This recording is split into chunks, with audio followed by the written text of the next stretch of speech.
Salam Bapak Ibu Saudara, salam sejahtera buat kita sekalian. Kembali kita berjumpa dalam perenungan firman Tuhan yang saya akan bagikan buat kita sekalian. Saya percaya firman Tuhan ini akan memberkati kita sekalian.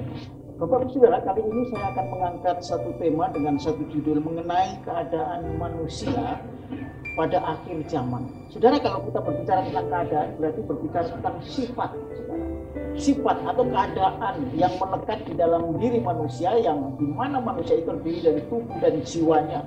Dan jiwa itu ada di dalamnya juga hati atau sikap, pikiran, perasaan, dan keinginan. Nah, kita akan belajar bagaimana Tuhan menyingkapkan keadaan manusia pada akhir zaman. Bukan apa, tetapi karena kita ingin supaya kita juga mawas diri. Di lingkungan kita adakah orang-orang seperti ini sebagai cerminan bagi orang Kristen supaya kita waspada menghadapi zaman yang akhir ini, sehingga hidup kita tidak terbawa oleh arus keadaan di lingkungan kita yang membawa kita kemungkinan kepada kebinasaan. Oleh karena itu, Bapak Ibu Saudara, saya akan bacakan di dalam 2 Timotius pasal yang ketiga, ayat yang pertama. Sebelum kita masuk kepada ayat yang berikutnya. Ketahuilah pada hari-hari terakhir akan datang masa yang sukar. Sebetulnya zaman akhir atau akhir zaman itu sendiri sudah dimulai sejak Tuhan Yesus naik ke surga. Karena surat-surat Petrus mengatakan bahwa sekarang sudah zaman akhir. Tetapi rupa-rupanya memang zaman akhir itu sendiri merupakan satu fase yang cukup panjang. Dan sampai hari ini pun mungkin saya percaya bahwa inilah akhir daripada zaman akhir.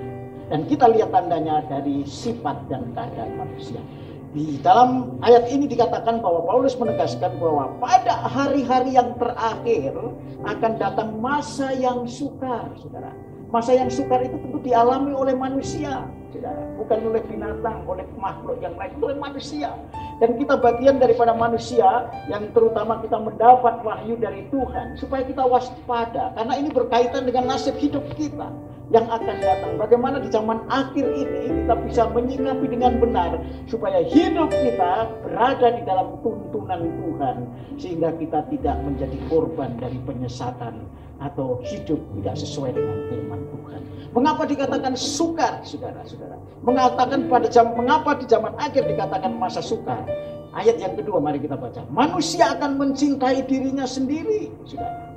Bagaimana tidak sukar kalau manusia yang mencintai dirinya sendiri, tidak peduli kepada sesama, apalagi juga mungkin tidak kepada Tuhan. Orang yang mencintai dirinya sendiri itu bersifat egosentris. Dia tidak peduli dengan keadaan manusia sekelilingnya, apalagi mungkin dengan sesama seiman dan sesama manusia. Saudara-saudara, ini menyatakan bahwa kesukaran itu pasti terjadi sepanjang manusia itu hanya mencintai dirinya sendiri. Orang yang mencintai dirinya sendiri adalah orang yang mementingkan dirinya sendiri. Semua serba aku, semua serba saya. Kalau bukan aku, kalau bukan saya, itu mencintai diri sendiri.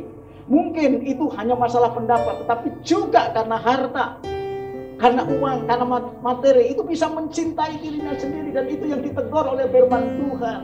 Kalau kamu mencintai segala sesuatu lebih dari aku, kau tidak layak mengikut aku. Dan itulah kesulitan yang saudara dan saya singkapkan hari ini tentang akhir zaman. Saudara, yang kedua, selain dia egosentris, dia adalah menjadi hamba uang.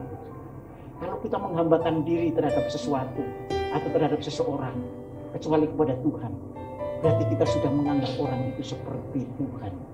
Atau menuhankan sesuatu selain Tuhan yang sesungguhnya, berarti kita sudah membuat berhala dalam kehidupan kita.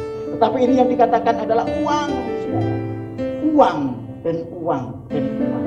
Memang kita butuh uang, bahkan gereja pun butuh uang. Tetapi uang hanya sebagai komplement, bukan menjadi dasar untuk hidup bergereja. Uang hanya bagian dari berkat yang Tuhan izinkan karena kita masih hidup di dunia. Dan kita perlu pakai uang untuk pekerjaan Tuhan, untuk menolong orang-orang yang membutuhkan pertolongan. Secara ekonomi mungkin lemah, mereka tidak berdaya, tetapi kita gunakan sumber daya uang yang dipakai oleh orang dunia, juga dipakai oleh gereja. Jadi masalahnya uang itu netral. Itu yang penting yang harus kita mengerti.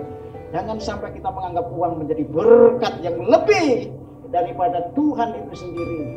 Karena uang itu hanya alat, saudara. Dan di mana kita menggunakan sebagai alat, maka kita tidak tergantung oleh alat itu.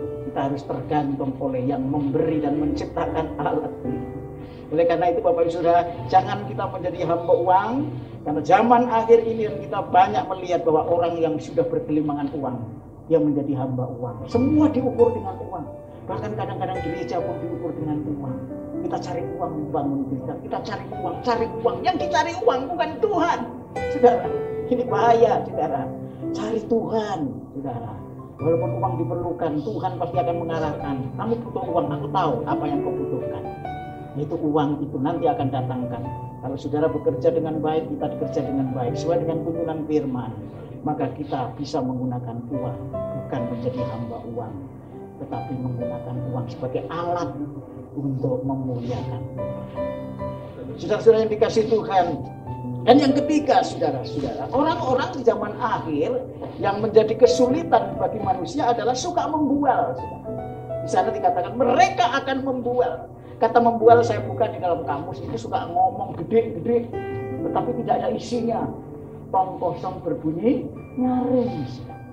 Membual itu adalah banyak cerita, banyak ngomong, tapi nggak ada faktanya. Saudara, karena apa? Merasa dia mungkin supaya dihormati orang, supaya dianggap dia menjadi orang pintar, tapi faktanya nggak ada. Kita juga mau ngecek juga sulit, karena itu hanya cerita-cerita bebesan jempol saja, bebesan kosong maksud saya. Saudara, oleh karena itu inilah tanda akhir zaman. Orang mencintai dirinya sendiri, orang menjadi hamba uang, dan mereka akan membual. Dan yang keempat, mereka menyombongkan. Saudara, orang yang menyombongkan diri adalah orang yang ditentang oleh Tuhan. Sebab Tuhan benci kepada orang sombong. Bukan berarti Tuhan itu sebetulnya tidak ingin orang sombong bertobat, tetapi orang sombong itu sendiri yang sudah menjauhkan diri dari Tuhan.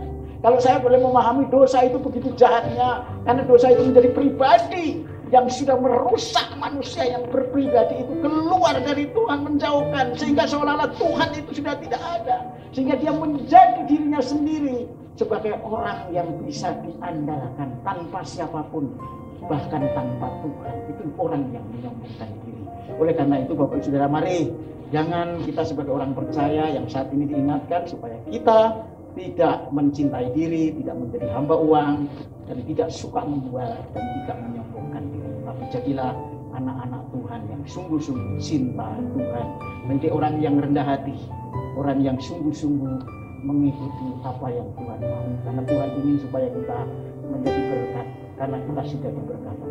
Berkat kita bukan karena kita bisa memberi dengan materi, tapi berkat kita adalah karena kita sudah dibuahkan hati kita sesuai dengan hati Tuhan.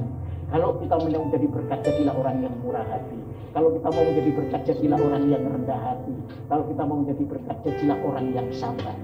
Itu yang Tuhan inginkan. Jadi dari dalam dulu yang diubah, baru semua akan terjadi di luar. Karena apa yang di luar itu harus dari dalam, bukan dari luar mengubah dari dalam. Kalau dari luar yang mengubah dari dalam, itu bersifat materi yang akan merusak kehidupan manusia batinnya. Tapi firman Tuhan masuk ke dalam hati yang paling dalam, yang mengubahkan hati dan pikiran, sehingga perangai kita berubah. Kita mempunyai kodrat ilahi, walaupun kita masih di dalam tubuh jasmani, tapi lama-lama tubuh jasmani semakin merosot, tapi manusia batinnya semakin berubah dan semakin mengasihi Tuhan. Kiranya firman Tuhan yang singkat ini menjadi berkat buat kita sekalian. Bahwa zaman menjadi masa yang sukar, tapi kita bisa menghindari dan kita bisa menyikapi supaya kita tidak masuk di dalam orang-orang yang telah diramalkan atau dinubuatkan oleh Alkitab. Tuhan Yesus memberkati kita sekalian. Salam haleluya. Amin.